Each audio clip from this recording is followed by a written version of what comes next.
لشت‌نژاد در گیلان، اونجایی که خیلی از شاعرها و موزیسین‌های گیلانی رشد پیدا کردن به واسطه اینکه بنیاد تعزیه اونجا بسیار استوار بود و قوی بود.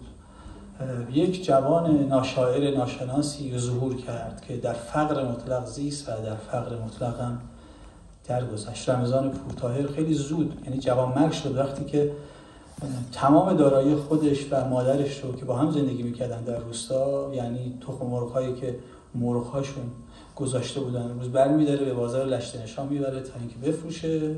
موقع برگشتن در ظهر تصادف میکنه با دوچرخه‌اش و میمیره.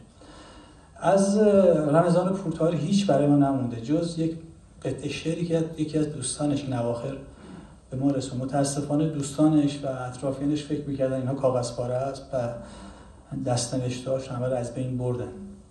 رمضان پورطاهر یک شعری داره، همین که برای شما خواهیم خواند، در واقع روایت میکنیم، به اسم نیافتو، یعنی نمیاد آفتاب. و اونجا توضیح میده یک جوان 19 20 ساله در سال اوایل سال 60، یعنی سال 59،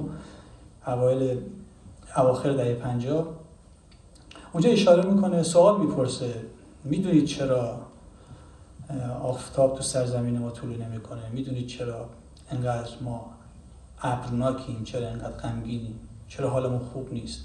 فقط سوال نمیپرسه، پاسخش هم به ما میده. میگه به خاطر اینکه ما دستامون در دستهای همدیگه نیست، به خاطر اینکه ما در کنار هم نیستیم. اگر باشه میتونیم صددار کنار بزنیم، میتونیم ابر رو پس بزنیم، حتما خورشید میاد. و میگه فکر نکنید که این خروسه مثلا نمیخونه برای ما.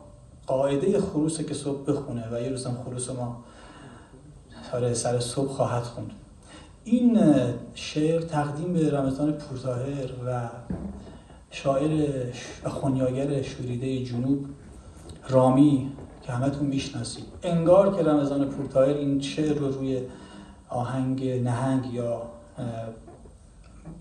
آدم پوچ رامی گفته.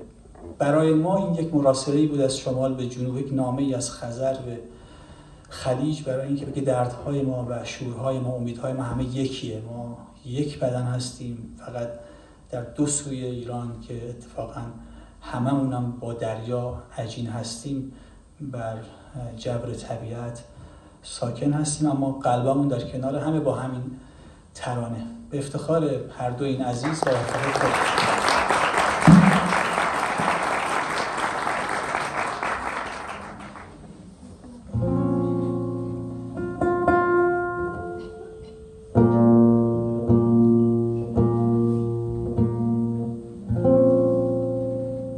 دارون دست و پرخاله، جیجکان دهن واز، داره سرجختا چرنشته، ایشونه دور بر بازه.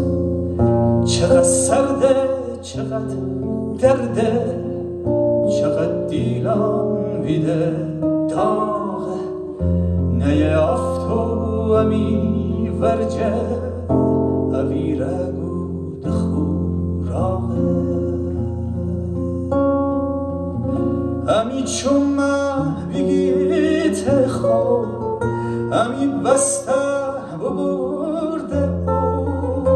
امی هوا همه شبره، هینه وستینه افتو. امی چومه بگیت خو، امی بسته ببرده او. امی هوا همه شبه، هینه و سینه افتو.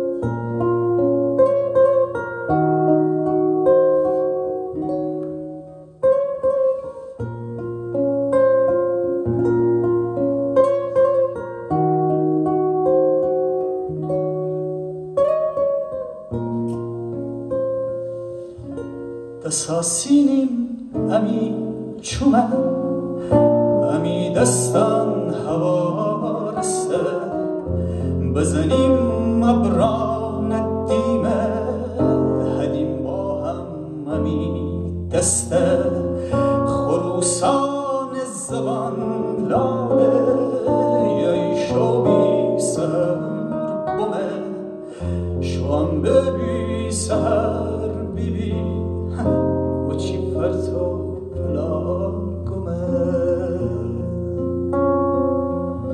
امی چومه بیت خو امی بسته برده او امی هوا همه شهر هینه و سینه افتو امی چومه بیت خو امی بسته برده او امی هوا همه شهر هینه و سینه افتاد